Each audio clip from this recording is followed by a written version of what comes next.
만약 여러분 손에 세상 최고의 권력과 부귀 영화가 쥐어져 있다면 오직 예수 그리스도를 위해 그 모든 것을 헌신짝처럼 버릴 수 있으시겠습니까? 오늘 우리는 인류 역사상 가장 위대한 결단을 내렸던 한 사람, 모세의 믿음을 마주하게 됩니다. 그는 왕궁의 화려함보다 하나님의 백성과 함께 고난받기를 더 좋아했습니다. 반갑습니다. 천국의 메아리입니다. 오늘 전해드릴 제72강 말씀은 좁은 문을 외면하고 넓은 길을 쫓는 이 시대에 우리 신앙의 현주소를 적나라하게 보여줄 것입니다. 진정한 믿음의 길을 함께 걷기를 원하신다면 구독과 좋아요를 눌러주시고 이 거룩한 말씀의 선포에 귀 기울여 주십시오. 그럼 오늘 본문 히브리서 11장 25절에서 27절 말씀을 묵상하며 시작합니다. 도리어 하나님의 백성과 함께 고난받기를 잠시 죄악의 낙을 누리는 것보다 더 좋아하고 그리스도를 위하여 받는 능력을 애굽의 모든 보화보다 더 큰 재물로 여겼으니 이는 상주심을 바라봄이라.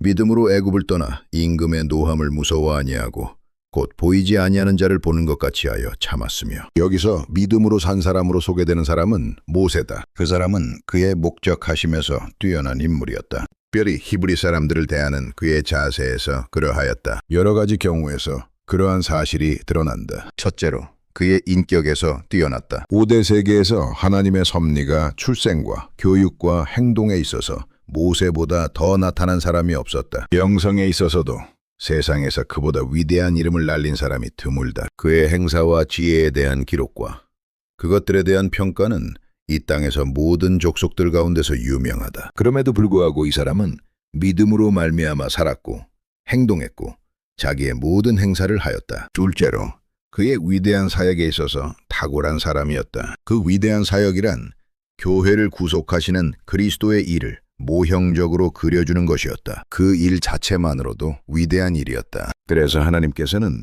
그것을 그렇게 표현하였던 것이다. 전에 이 땅 위에서 그와 같은 일이 있었던 적이 없었다. 예수 그리스도께서 교회를 영원히 구속하시는 뜻을 모형적으로 보여준다는 의미에서 그 형체는 더 위대하다. 셋째로 그의 직무 때문에 탁월하다. 그는 율법을 받아 전한 사람이다. 그 사실 속에서 율법이 믿음과 배치되지 않는다는 사실이 명백해졌다. 율법을 준 자기 자신도 그 율법을 따라 살았으니 말이다. 히브리서 11장에서 성령께서 제시하시는 믿음의 각 표본적 인물들은 그 신령한 은혜의 독특한 특징 또는 열매를 나타낸다. 여기에 묘사되는 믿음은 구원받을 만한 믿음이다. 하나님께서는 그러한 믿음이 없는 사람 어느 누구도 받아들이지 아니하신다. 6절을 보라. 물론 모든 그리스도인들이 똑같은 분량의 믿음을 받은 것은 아니며 똑같은 방식으로 그 믿음의 모양을 드러내지 않음은 분명하다. 모든 꽃들이 다 동일한 모양을 지니거나 동일한 향내를 풍기는 것이 아니다. 그러나 꽃이 가지고 있는 모든 다양성은 잡초와 근본적으로 다르다. 하나님께서 모든 성도들에게 방주를 만들라고 하거나 이들을 희생적으로 바치라고 하거나 왕궁을 포기하라고 요구하시지는 않는다. 그럼에도 불구하고 모든 중생한 영혼의 마음과 삶 속에는 죄와 허물로 죽어있는 사람들과 다르게 만드는 것이 있다. 바로 그것은 초자연적인 표시임에 틀림없다. 바로 그 사람 속에는 단순한 자연인이 내지 못하거나 낼 수 없는 것을 가지고 있는 것이다. 왕궁을 떠나라는 소명을 받은 그리스도인이 극히 적다. 그럼에도 그리스도인이 된 모든 사람들은 세상을 포기하라고 요구받는다. 어떤 물리적인 것이 아니라 도덕적으로 그렇게 하라는 것이다. 하나님께서는 우리에게 속세를 버리고 은자 임자가 되라고 하든지 수도원 또는 수녀원으로 들어가라고 명하시지 않는다. 그러한 일은 구별됨의 진리를 부패시키는 마귀의 수작에 불과하다. 그러나 하나님께서는 분명히 요구하신다. 죄인은 세상의 우상을 저버리고 세상의 허망한 즐거움에서 돌아서고 모든 악한 행실을 멈추고 위로부터 오는 것을 찾아야 한다고 말이다. 성경은 이 점에 대해서 분명하게 지적하면서 선언한다. 세상과 벗된 것이 하나님의 원수임을 알지 못하느뇨. 그런즉 누구든지 세상과 벗이 되고자 하는 자는 스스로 하나님을 원수되게 하는 것이니라.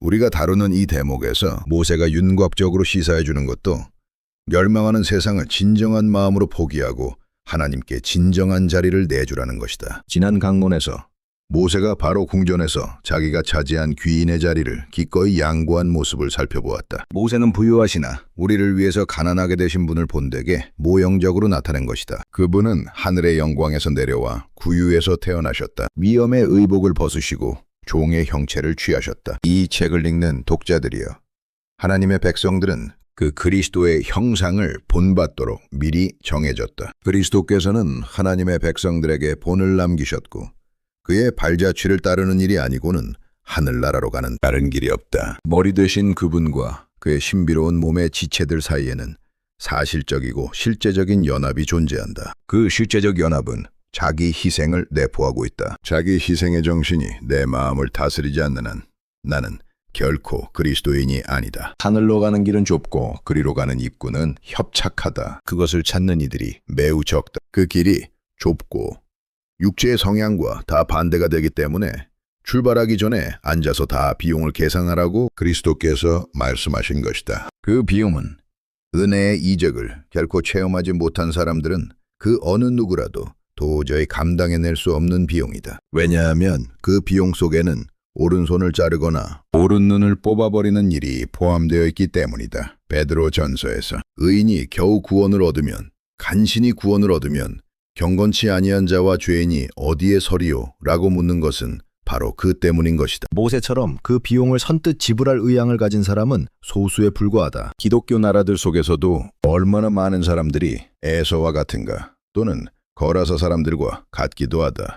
그 사람들은 육체를 부인하기보다는 육체에 빠지는 것을 좋아했다. 구원이 어렵다. 그러나 생명으로 인도하는 문이 좁고 그 길이 협착하다는 것이 모세가 이겨내야 했던 여러 유혹의 시험과 육신적인 장애물들을 통해서 아주 결정적으로 그려졌다. 앞강론에서 지적한 바와 같이 모세의 고상한 결심은 바로의 궁전을 떠나고 자기의 양모를 향해서 배은망덕을 하며 요셉이 세워놓은 선례를 무시하는 것을 수반하였다. 뿐만 아니라 멸시받는 백성들과 함께 취급당하며 백성들이 광야에서 헤매면서 편치 못하고 어려움을 당한 그 모든 것을 함께 감내하는 것도 포함되어 있었다. 그리고 전에 자기와 함께 있었던 사람들의 멸시를 받아야 할 뿐만 아니라 자기 친족인 히브리 사람들의 원망과 불평을 사야 하는 것도 다 들어있었다. 독자들이여, 육신적인 생각과 전적으로 상반된 모세가 내린 그 결심, 은혜의 이적이 그 안에서 일어났다는 사실 위에서만 설명이 가능한 그 결심을 보라. 우리 주께서 시인하셨다. 사람으로는 할 수 없으되 하나님으로서는 다 할 수 있느니라. 마 1926. 위에서 말한 것에 비추어 볼 때 소위 교회라는 수많은 곳들에서 회심이라는 미명하에 주춤되는 것과 성경에서 말하는 회심은 하늘과 땅 차이라는 것을 우리는 너무나도 명백하게 볼 수 있는 것이다.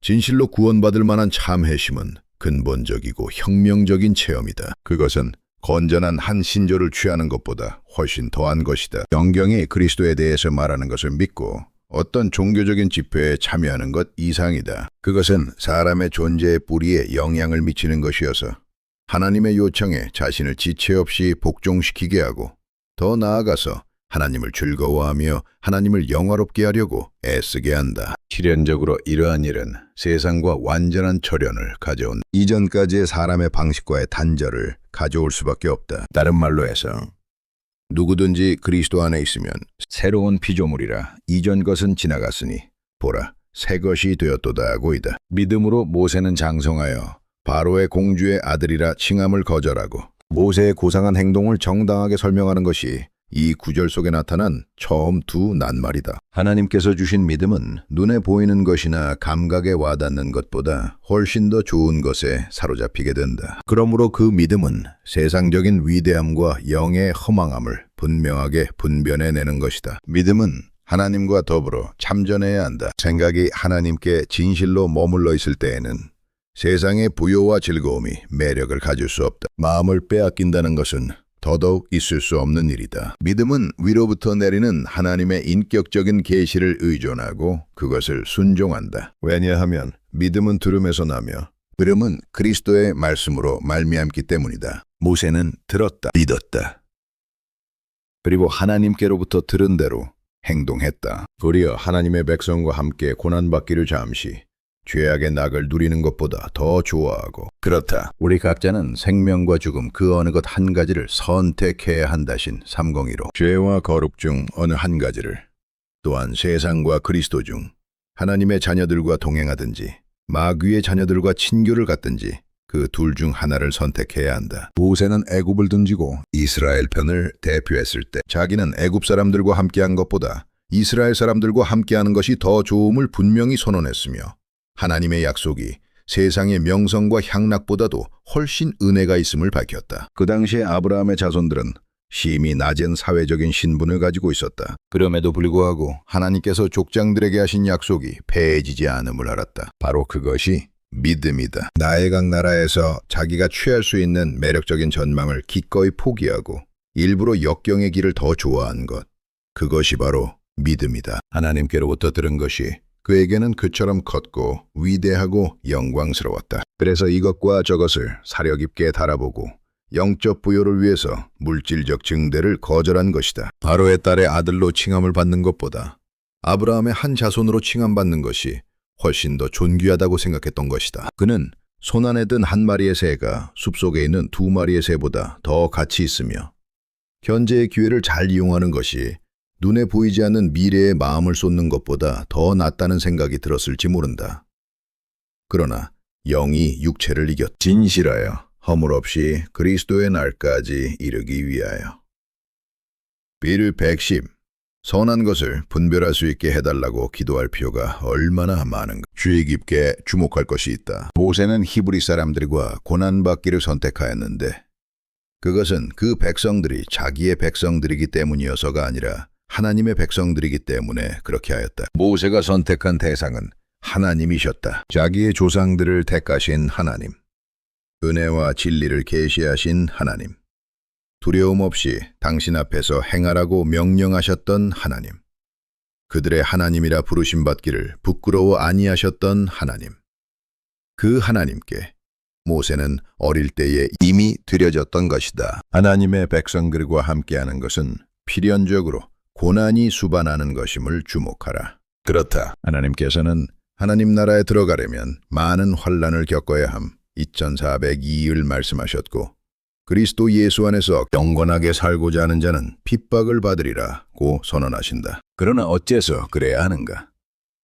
어째서 하나님께서 당신이 크게 사랑하는 사람들이 이 세상을 살아갈 때 좀 더 부드럽고 즐거운 길로 갈 것이라고 약속하지 않으셨나?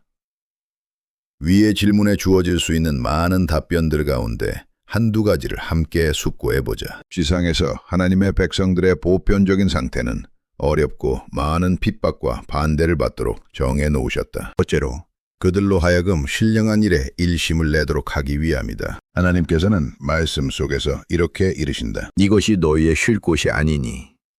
그럼에도 불구하고 우리는 여기에 안주하려는 성향을 가지고 있다. 하나님께서는 거듭해서 우리들에게 깨어 기도하고 언제나 삼가며 정신을 차리고 살아있으라고 명하신다. 뿐만 아니라 하나님께서는 우리의 둔한 귀에 당신의 권면의 말씀을 자주 하시는 것이다. 지혜로운 처녀들은 어리석은 처녀들과 똑같이 잠에 고나게 떨어졌다. 그 지혜로운 처녀들은 깨어 일어날 필요가 있었다. 왜냐하면 로마 에베소서에서 발견되는 경고의 말씀을 주목하기 위해서는 깨어 있어야 하는 것이다. 그는 원수들을 사용하셔서 우리를 일깨우신다. 둘째로, 우리가 세상에 기울어지지 못하게 하신다. 우리 속에는 세상을 여전히 사랑하는 것이 들어있기 때문에 자비하신 하나님께서는 원수들을 부추겨서 우리를 미워하게 하신다. 셋째로, 우리를 좀 더 그리스도의 형상을 본받게 하기 위해서 그렇게 하시는 것이다. 머리 대신 그리스도께서는 당신을 거역하시는 죄인들의 거역을 참아내셨다. 당신의 몸으로 고난에 참여하셨다. 계약의 낙이라는 말은 바로의 궁전에서 누리는 부요함과 존귀함을 가리킨다. 모세는 하나님과 그 백성들에 대한 신실함을 버리지 않고는 더 이상 그것을 누릴 수 없게 되었다. 그 궁전에서 계속 살아가면 여호와를 멸시하고 아브라함의 후손과 맺은 하나님의 언약을 무시하는 것이 된다. 그렇게 된다면 그 백성들을 구원하는 것보다 자기 자신의 출세나 안위를 더 좋아하는 격이 될 것이다. 자신을 세상적인 사람으로 보이게 만드는 것이고, 이 세상에서 나그네나 순례자로 살아가는 사람으로 보이지 않을 것이다. 더 악한 것은 히브리 사람들을 잔인하게 취급하는 바로의 처사에 함께 동참하는 격이 될 것이다. 더구나 자기 마음에 자극을 주시는 성령의 감동을 거역하는 것은 죄이다. 이 점은 우리로 하여금 그 자체는 죄가 안 되는 일들을 잘못된 시기에 사용하거나 즐기는 것은 죄가 된다는 것을 보여준다. 모든 것은 때를 따라야 아름답다. 울 때가 있으며 웃을 때가 있다.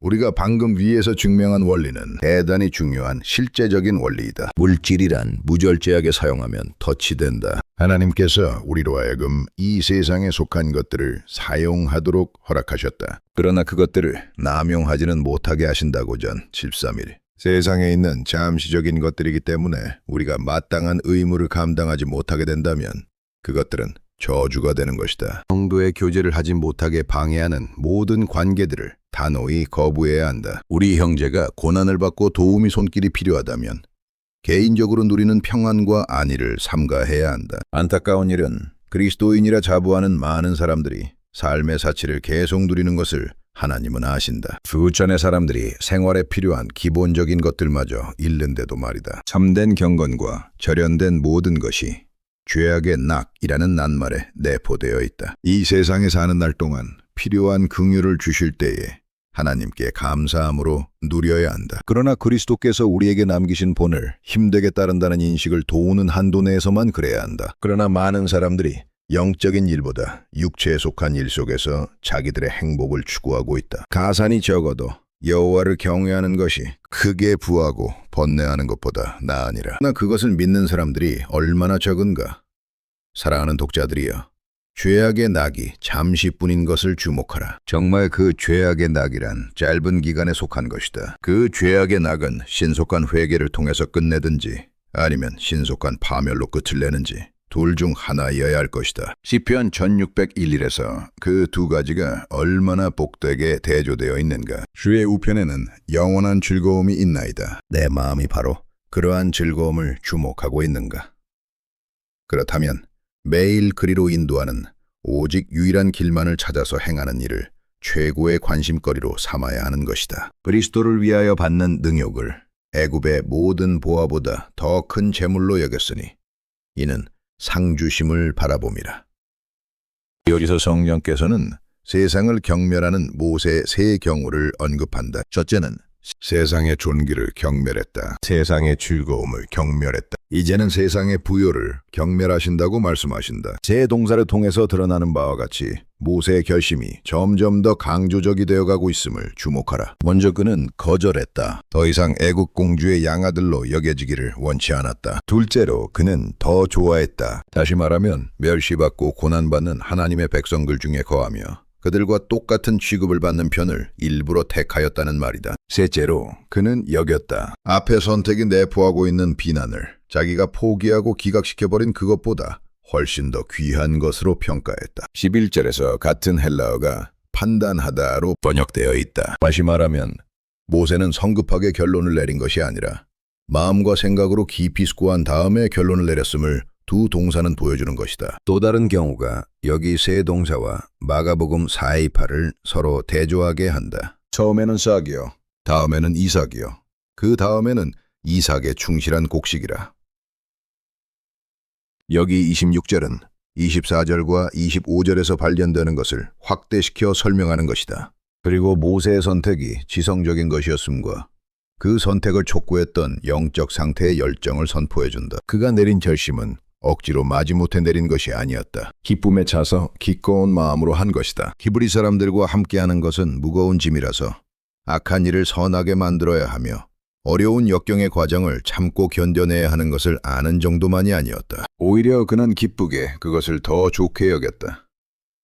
그는 애굽에서 얻을 수 있는 모든 것보다 그리스도가 자기에게 더 무한하게 의미 있음을 알았던 것이다. 독자여, 자신을 부인하고 십자가를 지는 것이 마지못해 하는 것인가? 아니면 그리스도의 사랑이 우리를 강권하여 하는 일인가? 우리도 우리들의 분량을 따라 사도처럼. 그러므로 내가 그리스도를 위하여 약한 것들과 능욕과 궁핍과 핍박과 곤란을 기뻐한다 라고 말할 수 있는가? 여기서 그리스도를 위하여 받는 능욕이란 말은 무엇을 뜻하는가? 그리스도께서는 모세가 이러한 일을 한 수세기 이후에 태어나셨다. 그러니 아버지께서 창세전에 그리스도께 주신 자들, 즉 아벨 이후의 모든 하나님의 백성들을 다 알고 계셨다요. 그리스도께서는 동정녀에게서 나시기 전부터 계셨다. 우리는 광야에서 그리스도를 시험한 이스라엘에 대해서 읽는 그리스도께서는 처음부터 교회의 머리이셨다. 그 자신의 인격을 통해서 당신의 백성들을 인도하셨고 그들 중에 계셨고 언약의 천사라는 이름으로 그들 가운데 함께 계셨던 것이다. 여기에 관심을 가지는 독자는 출애굽기 용어들을 자세히 숙고해보라. 그러면 창조된 천사 중 그 어느 누구도 거기에 보이지 않음을 명백히 알게 된다. 그래서 백성들이 어떠한 고난을 받는다 할지라도 그것은 그리스도를 위하여 받는 능력이다. 그리스도께서는 그 백성들을 당신의 보호 아래 두시는 것이다. 그리스도와 그 백성들 사이에 교통이 있었다. 지금 그리스도와 그 백성들 사이에 존재하는 연합과 교통만큼 사실적이고 친밀한 교통이었. 이에 대한 분명한 증거를 얻게 될 것이다. 그리스도로 인하여 받는 능력, 원어에는 그리스도의 능력이라고 되어 있음. 역자주은 그리스도께서 인격적으로 백성들과 함께 되심을 뜻한다. 둘째로 그것은 그리스도께서 신비적으로 그리스도의 백성들과 함께 되는 것을 언급한다. 그리스도의 낮아지심과 핍박에 있어서 그리스도의 구속받은 백성들은 그리스도와 하나인 것이다. 그리스도와 교회는 처음부터 신비로운 한 몸으로 여겨져 왔다. 그래서 한쪽에서 무엇을 겪고 당하든지 다른 쪽에서 역시 똑같은 것을 겪고 당한다고 간주된다. 결혼하면 아내는 남편의 이름과 신분을 함께 취한다. 그 둘이 한 몸을 이루기 때문이다. 같은 방식으로 교회는 그리스도와 연합하고 교통하며 그 둘 사이의 유사함과 서로 통하는 마음 때문에 그리스도로 분리어진다. 현대 세대주의자들이 그릇되게 선언하는 것처럼 이 복된 비밀이 구약의 백성들에게 숨기워졌을까? 예레미야 236과 3326을 자세히 주의하면 그 점에 대해 매우 명백하게 알 수 있다. 모세는 하나님께로부터 히브리 사람들이 하나님의 백성들임을 들었다. 그들 가운데 은혜로 택하심을 따라 남은 자들이 그리스도와 함께할 후사가 되도록 하나님이 뜻을 정하셨음을 알았다. 또한 그가 들은 것을 믿었고 그는 자원하여 기쁜 마음으로 그들과 함께 되기를 결심한 것이다. 그리스도의 신비로운 몸인 교회가 여기 히브리서 1226에서 나타나는 것이다. 머리와 그 지체는 서로 뗄래야 뗄 수가 없다. 물론 그것들을 구별하여 살펴볼 수는 있지만 말이다. 여기에서 그리스도의 신비로운 몸인 교회가 나타난다는 것은 앞에서 살핀 여러 소절들을 주의 깊게 비교해보면 분명해진다. 25절과 26절은 분명히 병행구절이다. 서로를 설명해주고 있다. 25절에서 모세는 하나님의 백성과 함께 고난받기를 잠시 죄악의 낙을 누리는 것보다 더 좋아했다고 하였다. 그래서 삼중적인 병행구가 형성된 것이다. 26절의 능력은 25절의 고난받는 것과 합치가 되고 그것에 의해서 해석된다. 그리고 26절의 그리스도는 25절의 하나님의 백성들과 서로 부응하며 그 하나님의 백성들로 말미암아 그리스도가 규정된다. 애굽의 보화는 잠시 죄악의 낙을 누리는 것과 서로 균형을 이루며 또 그것을 설명해준다. 이는 상주심을 바라보며 이것이 바로 모세의 믿음을 강화시켰고 지탱시켜 주었던 것이다. 모세의 마음이 영원한 상급에 고착되어 있지 않았으면 그 애굽 궁전의 존귀와 안위를 결코 포기하지 않았을 것이다. 믿음은 양심의 평안이 은행에 예금이 찼을 때의 만족감보다 더 나음을 안다. 하나님과 교통하는 것이 이 세상의 왕궁에서 주는 총애보다 무한하게 더 좋은 것임을 안다. 모세는 자기가 그러한 선택을 했다고 해서 조금도 손실이 없음을 알았다. 그리스도를 위하여 버린 것은 그 어떤 것이라도 상실이 아님을 믿음은 안다. 그런 모세의 이름이 애굽의 정부에서 제거되었지만 대신 성경에 없어지지 않는 지면 속에 탁월한 위치를 차지하게 되었다. 세상적인 사람들과 성도들 사이의 광대한 차이를 여기서 주목해야 한다. 세상적인 사람들은 보는 것으로 사물을 평가한다. 그러나 성도들은 믿음으로 평가한다. 세상 사람들은 부패한 이성과 육신적인 감각으로 채색된 유리를 통해서 보지만 성도들은 하나님 말씀의 빛으로 말미암아 본다. 그래서 그 양편은 서로를 의아하게 생각한다. 세상 사람들은 진정한 그리스도인을 미쳤다고 생각한다. 그리스도인은 가련한 사람들이 영적으로 얼빠져 있음을 안다. 모세의 마음은 자기가 포기했던 그 덜미에 관한 것들에 기울어져 있었던 것이 아니라 더 복된 것에 기울어져 있었다. 바라보았다는 것은 헬라어에서 합성 동사이다. 그 동사는 이것을 보다가 또 다른 것을 보는 것을 의미한다. 모세는 시간 속에 속한 것을 보다가 영원한 세계에 속한 것을 보았다. 믿음은 바라는 것들의 실상이요 보지 못하는 것들의 증거니. 400실틸 참조. 이것이 바로 믿음의 위대한 분부 가운데 하나이다. 이 죄악의 장막을 떠난 후에 우리가 영원히 거하게 될 영생의 약속을 믿음을 가지고 자주 생각해보라. 그 영생의 약속이 뒤에 남아있다. 믿음은 얻으려 하는 것이 잃는 것임을 지지한다. 그리고 먼저 자신을 부인하는 것은 풍부함으로 말미암아 존귀를 얻게 될 것이다. 만일 우리가 지금 그리스도와 함께 고난을 받으면 함께 영광을 받게 될 것임을 안다. 하나님이나 자기들의 영원한 복락에 관해서 아무 관심을 두지 않은 채 덧없는 이 세상을 변론하고 자기들의 삶을 허비하는 수많은 사람들의 실체에 대해 이 말씀은 얼마나 적확하게 드러내고 있는가. 그들은 마지막 숨을 거두려 할 때 그리스도께 자기를 요청하면 된다고 생각한다. 그런 사람들은 영생이 하나의 상급이라는 사실을 알지 못함으로 기만을 당하는 것이다.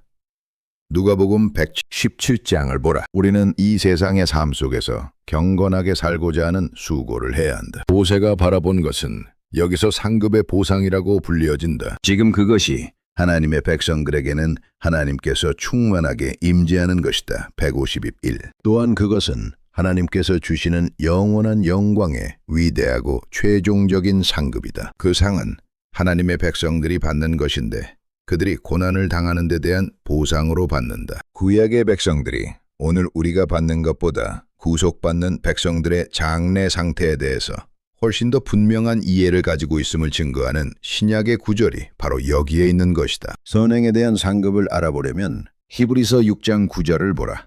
그리고 인내에 대한 상급은 602, 고난에 대한 상급은 2장 나타나 있다. 상에 관한 하나님의 부르심은 인간 편에서 어떤 받을 만한 가치가 있음을 의미하는 것이 결코 아니다. 오히려 하나님의 풍성한 자비하심을 나타내는 것이다. 하나님께서 그리스도를 위해서 한 일이나 견뎌낸 일을 상 없이 그냥 지나치지 않을 것이다. 순종을 격려하는 것을 상이라 부르기도 한다십니다. 1911일 우리의 마음을 부추기는 것도 상이라고 부른다. 은사를 상이라고 부를 수 있다는 것을 골로새서 3장 24절로부터 명백히 알 수 있다. 하나님께서 자기 백성들 안에서 또한 그 백성들을 통해서 성령의 역사를 주도하시기 때문에 그것을 상이라고 부르기도 하는 것이다. 영원한 영광이 상이기 때문에 현재 고난을 받는다 할지라도 참아내기로 하자롬 8.18. 여기 이 지상에서 하나님을 섬기면서 하나님의 상급을 바라보는 것은 합법적인 일이다. 그것이 주요하고 오직 유일한 동기가 되어서는 안 되지만 만일 그렇게 되면 이기적인 종교가 될 것이다. 믿음으로 바라보는 것으로서는 합당한 것이다. 상은 하나님께서 믿음과 순종을 부추기기 위해서 베풀어 주시는 값없는 은혜이다. 믿음과 순종의 공로로 마땅히 베풀어지는 것이 아니라 주권적인 풍성을 통해서 그러한 믿음과 순종을 틀림없이 부추기기 위해서 베풀어 주시는 은혜이다.